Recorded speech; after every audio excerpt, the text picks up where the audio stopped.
Here are some answers to questions that we've heard raised and some general housekeeping regarding the Stella Maris lots that you already own. So firstly, I just want to refresh your memories in terms of the geography of Stella Maris, your plots and their relation to Port St George. I'm going to be using my finger as a shadow, comme ça, to point these things out. So I know a lot of you will have seen this master plan, but basically that is the Stella Maris subdivision.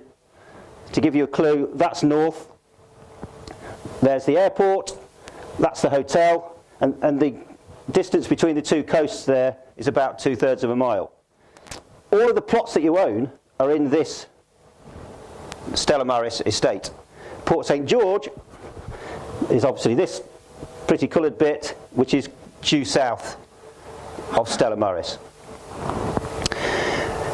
I just want to touch very, very quickly on, a lot of you I think will have seen on our website that we have a little development called Ocean Heights, and you will have picked it up on various social media platforms and blogs and what have you.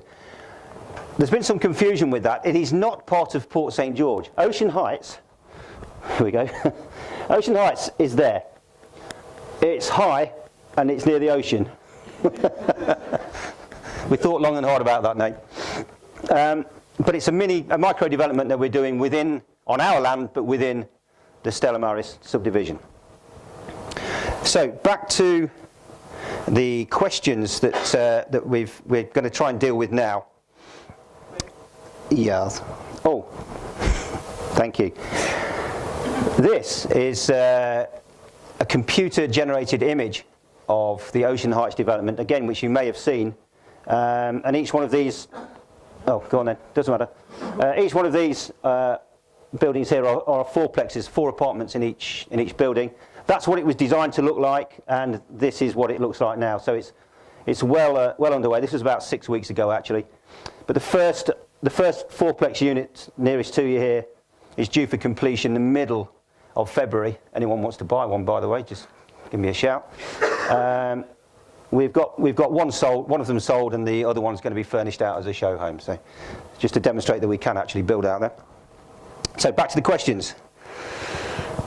The first thing to say that the original plot of land that you bought is yours, and in all but a few cases it's registered in your names already. The few cases already know who you are and the reasons why.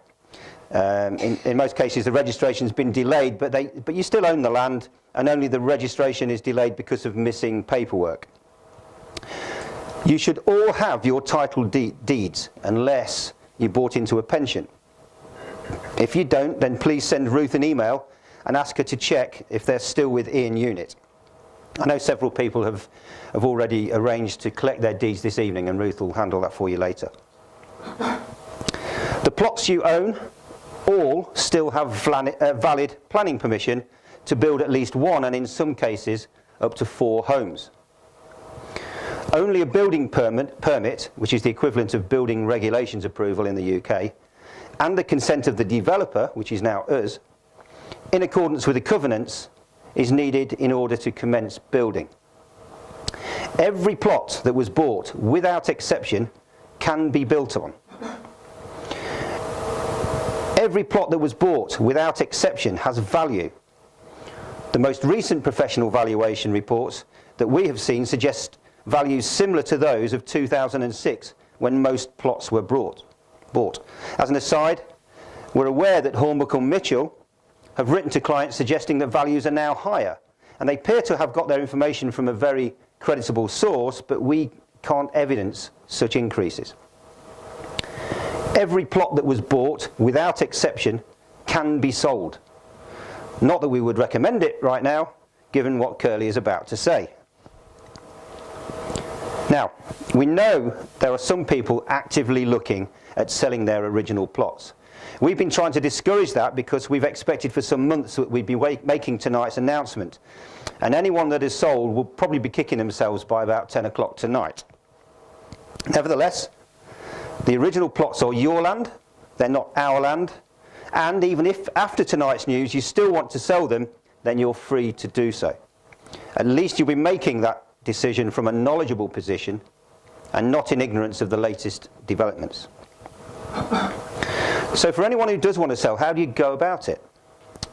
Well, estate agents in the Bahamas are known as brokers and need to be licensed by the Bahamas Real Estate Association, BREA for short. Currently, we're not willing to recommend a specific broker, but there is a full list of licensed brokers at long email address www.bahamasrealestateassociation.com. Just Google BREA Bahamas and the website will come up. But make sure that you look for someone licensed as a broker. Someone licensed as a developer or a salesperson will not be able to take your instruction to sell. It's got to be a broker. Strangely, brokers don't expect to offer a valuation, but to list the land at the price required by the seller. It's not the same service that you would expect in the UK. We strongly recommend that before instructing any broker that you obtain an independent professional valuation. We have a special rate of $350 agreed with a high-profile company, and Linda can assist you with these arrangements if required.